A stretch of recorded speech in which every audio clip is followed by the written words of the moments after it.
Spending money to save time. Most people think getting rich means spending less, cutting subscriptions, skipping takeout, doing everything yourself. But the wealthiest people spend more, and they do it on purpose. They buy back time.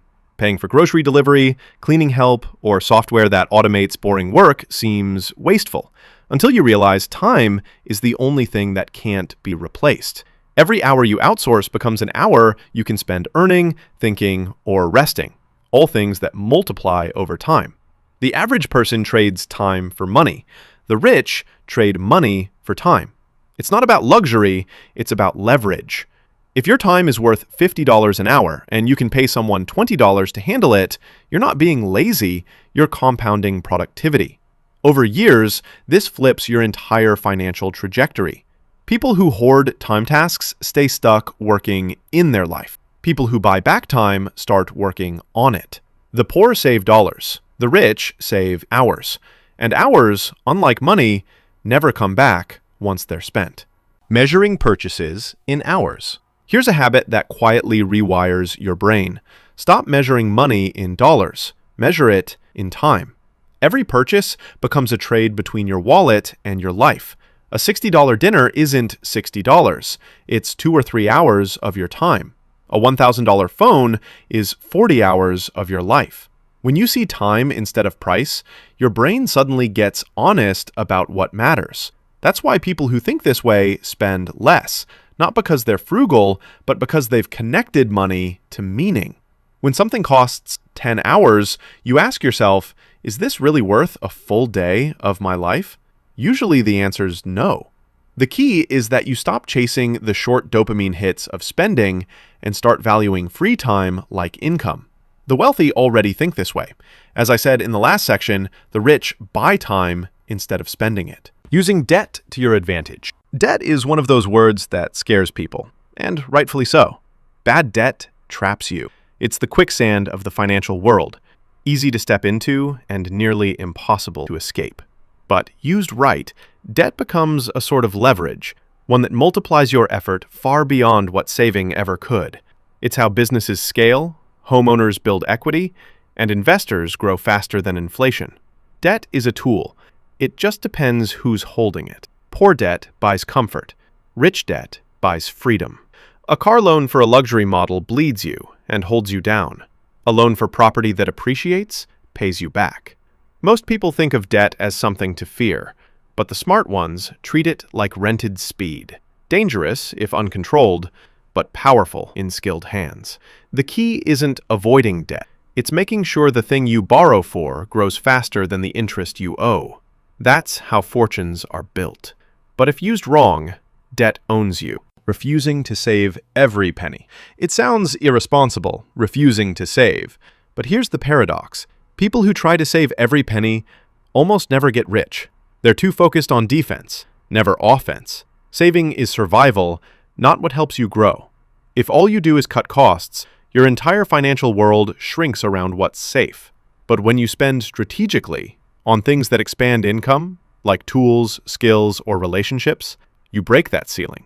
The rich don't obsess over $5 coffees. They obsess over $50,000 opportunities. Hoarding money builds fear. Investing it builds momentum. You don't get wealthy by being cheap. You get wealthy by being efficient. When every dollar has to be justified, none of them get to grow. Money has a purpose: to move, to build and multiply. And if you trap it under your mattress, it stops being money at all. It just becomes paper. Investing into yourself. This one feels weird because it looks selfish, spending on yourself instead of saving. But investing into yourself is the single highest return asset class in existence. Courses, coaches, therapy, mentors, fitness, they all seem expensive until you realize how much they change your output. Another way to invest into yourself is paying for accountability. Most people rely on motivation, but motivation is unreliable. Accountability makes progress automatic. The money you spend to have someone expect something from you, a deadline, a deliverable, a goal, forces you to become the kind of person who doesn't waste potential. When you pay for something, you pay attention to it. That's why people who invest in their own growth accelerate faster. They attach real cost to not making progress. Avoiding good deals. Everyone loves a deal. 30% off, buy one, get one, limited time only. I could go on forever. But that feeling of winning at spending is what keeps most people broke. A deal is still an expense. The discount doesn't matter if you didn't need it in the first place. That's the trap. Sales make you feel smart for losing money slower. Wealthy people don't chase deals because they know attention is the real cost.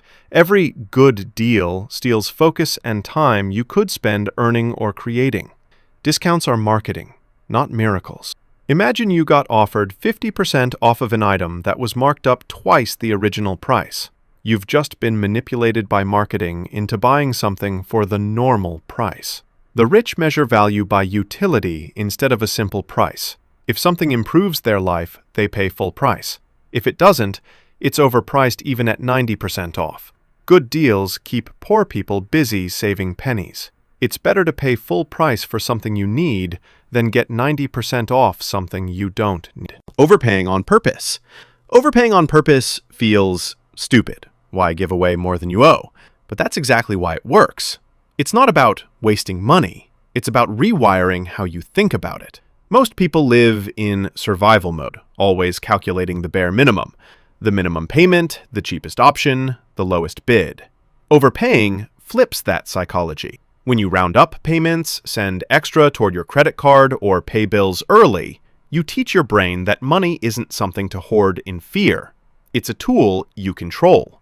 The act itself builds an abundance mentality. Instead of, I can't afford this, your mind starts thinking, I'm ahead.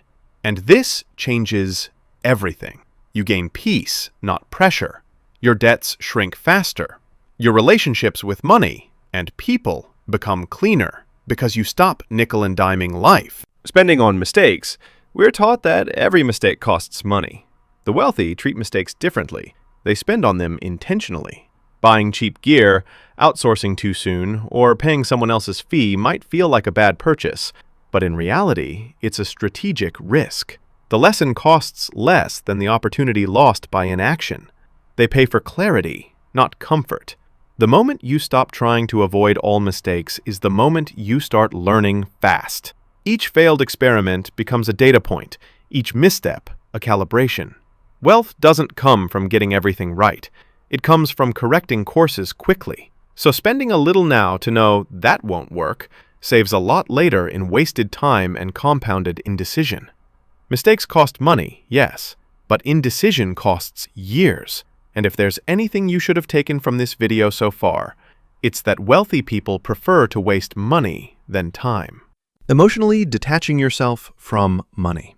Most people live in emotional debt to their bank balance. When they have money, they feel safe. When they don't, they panic. The wealthy learn to detach from that cycle. They see money as a tool, not as a mood indicator. Detachment doesn't mean not caring. It means not depending. When your emotions rise and fall with your income, you make desperate choices, chasing quick wins, selling too soon, buying too fast. Emotional neutrality is what keeps investors calm when markets crash, and creators focused when results lag. The rich treat money like oxygen, essential but invisible once it's flowing. They track it, respect it, but never let it define their self-worth. Because the moment money controls how you feel, it starts controlling what you do. Ignoring windfalls. When most people get a small financial win, a refund, a bonus, a random crypto gain, they celebrate by spending it. But the rich usually do nothing. They act like it never happened. Every unplanned dollar quietly becomes an invisible worker, invested, automated, or saved for the next opportunity. It's psychological training. Ignoring the dopamine hit of sudden money builds control. It's not the big wins that create wealth. It's how you handle the small ones. Every time you treat a surprise dollar like just another tool, you strengthen the habit that builds freedom. When you stop letting extra money feel extra, you stop resetting your progress every time life gives you a lucky break. Taking risks on purpose. Most people think rich people love risk, but the truth is they train for it. They take small, controlled risks constantly, so big ones don't scare them later. It's not gambling, it's building tolerance. Every decision that feels uncertain, starting a side project, changing careers, investing early, is a rep in risk training. The poor avoid that feeling, the rich seek it, because there's no path to wealth that doesn't go straight through risk. It's the toll gate between comfort and freedom, and you can't skip it. Risk isn't what loses people money. Panic does. The wealthy learn to separate fear from danger, to act before everything feels safe. Every fortune started with someone who stepped into uncertainty on purpose. The goal isn't to eliminate risk, it's to get so familiar with it that you stop needing certainty to move forward. Only buy things you can afford.